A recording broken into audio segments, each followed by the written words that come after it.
I was afraid to have attacks around people. So that's why I kind of wanted to, I realized I was losing grip of it and I wanted to get help. Live life, live life, live life, live life, life is short. Live life, no day is guaranteed, a promise. All right. All right, so for those of y'all who ain't used to me having a little bit of hair, y'all give me a break, man. I used to wear my hat a lot. I wasn't embracing my locks as yet. One of my friends was telling me that he thinks that he's also growing his hair. He said he thinks that my hair is thinning out in the front because I always wearing hats. I like the front of my hair. This is far off the topic. I can get on topic right now, but the front of my hair is a little thinner than the back. So yeah, this is my little hair care routine. I use castor oil.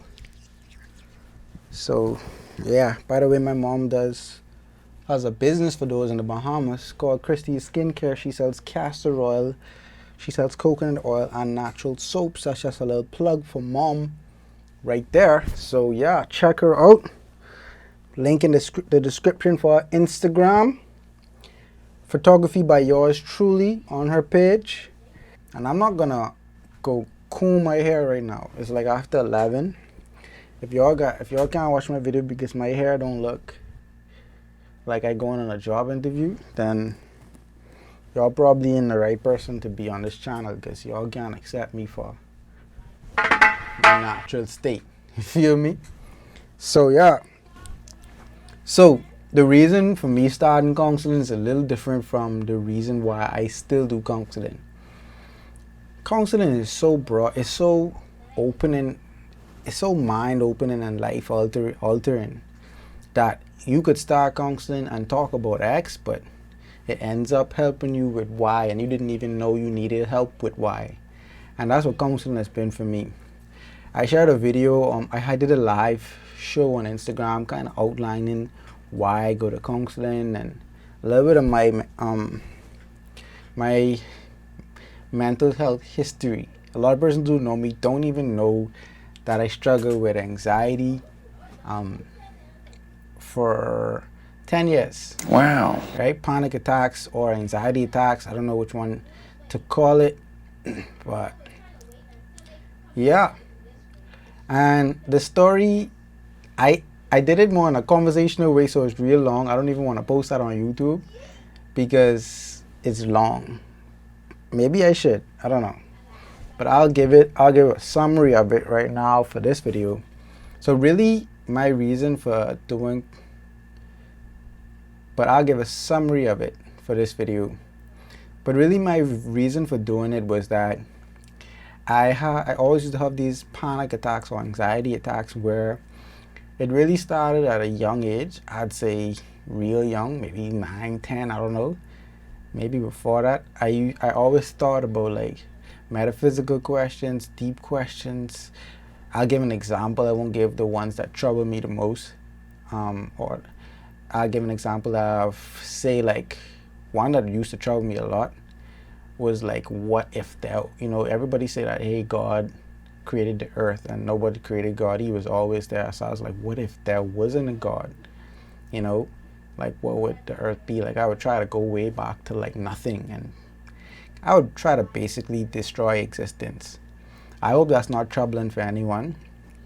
If it is, I apologize.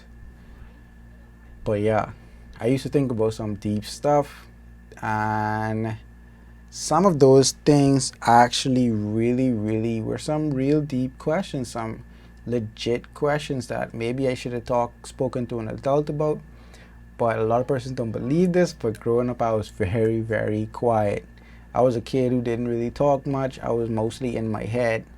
I had maybe 1 or 2 friends in kindergarten and primary school. I didn't have a lot of friends until the end, the later part when I got started sports and I was fast, so that was an outlet for me. I got outgoing, even to the point of being cocky and boastful.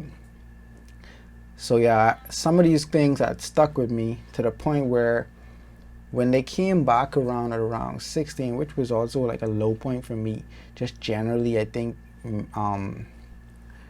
with the way I thought and my life, I started thinking about these questions deep, and now it started to reflect in physical ways. Whereas I was having like actual physical pain, like in my chest, like kind of chest getting tight, heart racing, and then it kind of mess with your head too, like your brain kind of feeling compressed. And yeah, I was basically having panic attacks as I would go too deep, and I would usually be alone sitting down somewhere just thinking. And those unhealthy thought patterns, it's certain patterns of thoughts that really unhealthy. The way you think about things, you shouldn't think about things that scare you over and over and over again, or you really shouldn't be looping anything over and over and over. I can't remember what it's called, but it's a term for that, and it's not good. So anyway, I didn't know that before. Now I know. And I haven't had a panic attack in, I don't know, months. But yeah, so I did counseling.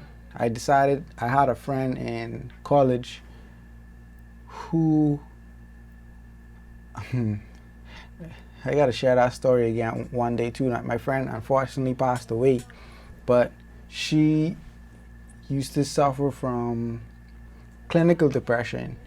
She had anxiety, she had depression, she was suicidal at some point. So like she really understood a lot about mental health. And one day, which was something I didn't do often at all, I probably spoke to like 3 persons about this topic. One day I was discussing with her, I didn't even go into details, I was just kind of discussing with her like the actual feeling I got when I thought about this particular issue. And when I described it to her, she was asking me like why, like what were the thoughts I was thinking, and I didn't want to tell her because I knew that she had her own struggles, and I didn't want to add something on to what she already maybe was going through. So I didn't tell her, even though I trusted her.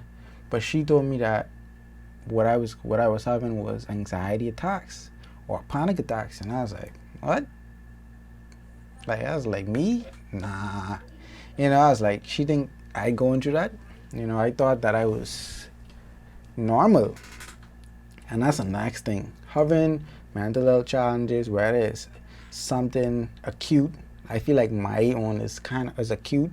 Knowing persons with like serious depression and clinical depression and all that stuff like that, I know that, hey, what I go through isn't that bad.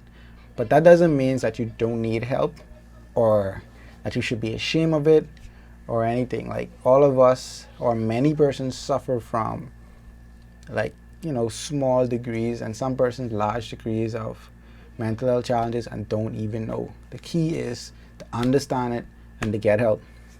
But anyway,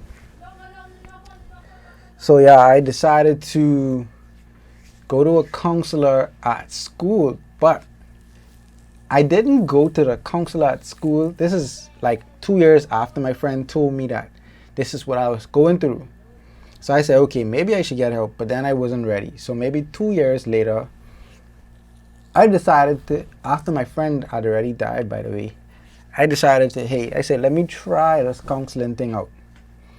So I went to the counselor, but I didn't go for those attacks. I went for career counseling because I was thinking about shifting my career path, and I was thinking about changing my major and all that stuff. So I was like, hey, let me go to career counseling first and see how that goes, see if I could gain some insight, blah, blah, blah. I went to career counseling, and after going once in a while for like a year, I ended up building a good trust with the lady. I would only go like once a semester, or maybe, like once a semester. So that's like 2 times I went. I liked the lady, she was good, and she asked me some questions that were really deep, and it made me think. And we ended up talking about other stuff. Eventually, I decided, because she had asked me certain questions that ended up, I had to avoid kind of answering it in a sense.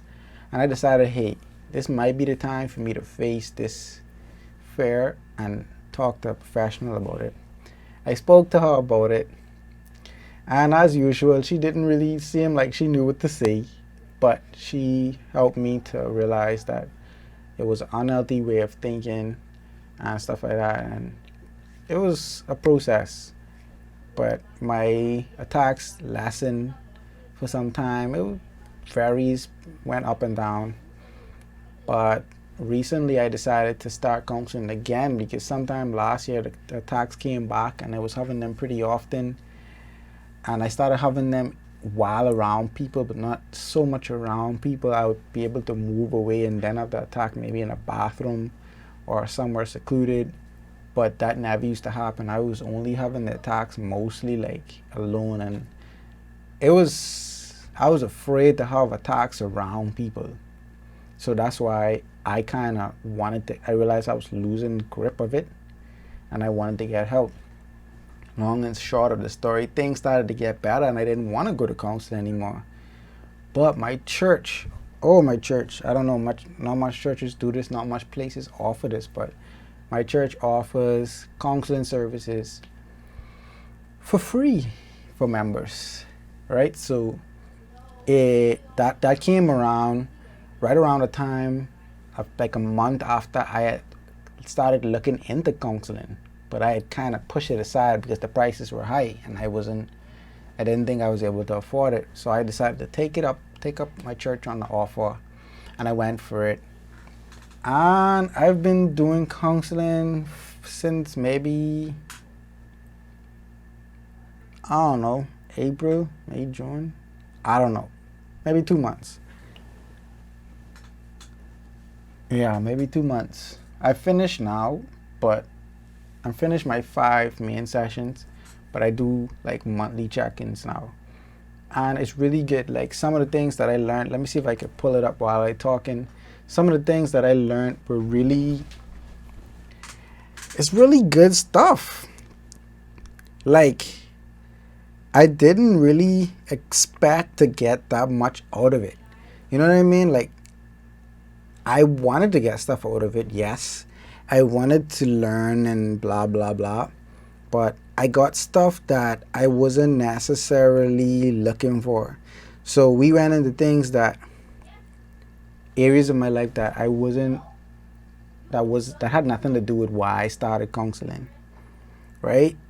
And I was able to learn and grow in a number of different areas. I'm trying to find this my journal.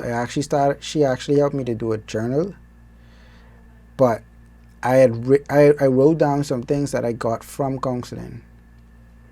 But anyway, I don't want to stop the video because like I'm in a little rhythm right now. So yeah, but like she helped me to receive clarity, like on, for example, on why I may not be motivated enough in the daytime. You know, sometimes you go to bed too late. We forget the importance of sleep. It's like counseling sometimes is a reminder of best practices in life because everything is connected. You don't always remember these kind of things. Like your sleep impacts your modes. Your modes impact the way you feel and your productivity. You know, also the way you eat impacts a lot of things. Your exercise or lack thereof impacts a lot of things. So really counseling really helped me to be a more rounded person, helped me to realize that, hey, I basically sabotage myself and don't even know it. Yeah, I really want to like encourage people, especially young men, who think that counseling is for soft people. Counseling is this, counseling is that. You crazy if you go into counseling, bro. If you decide to not go and you need help, you basically setting yourself back. Your mindset, your mind is like is your most powerful tool. If you could invest in your mind and if you could do things to better your mind, to help your mind to grow from its weaknesses, you can go further and you can do better in life than you doing right now. So why allow stigma to stop your growth? And the cool thing about counseling, like nobody have to know. Like literally nobody knew I did counseling. My mommy don't know I do counseling. My daddy don't know I do counseling. People don't have to know you go to counseling. Like nobody knew I did counseling. I probably except the 1 or 2 persons I told before this. But nobody knew until I told them, basically. It's very private, confidential. So everybody got these secrets anyway. Let counseling be one of your best kept secrets. So yeah, that's all I gotta say. Take advantage of the opportunity if you have counseling available. For the members of my church watching this, because I will send this to my church groups. Take it. I almost fall. Alright, my camera died. Wow. My camera died, so that means I need to wrap this up. So as I was saying, for the members of my church who might be watching this, and you know that Dr. Steph offers counseling, take advantage of it.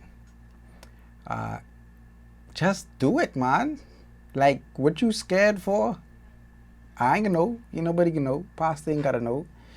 Just DM Dr. Steph. Dr. Steph on Instagram. I don't think Dr. Steph on Instagram. But anyway, just message Dr. Steph. Call her. Email her. Set up your appointment. I really wish that counseling was more available for persons. And that's one of the things I'm passionate about. Like, hopefully one day I could be able to do that, to make counseling more available by providing, funding for counseling services and stuff like that, so that more people could have access to it. Yeah, that's the end of this video. God bless you guys. Thank you guys for watching. See you guys in the next one. Remember to like, subscribe, and share this video with a friend who needs to know that real men do counseling and that it's okay to do counseling in the 21st century. Yeah. I cannot hang with fakers. My team is small, but I fade big. Know that we destined. Peace.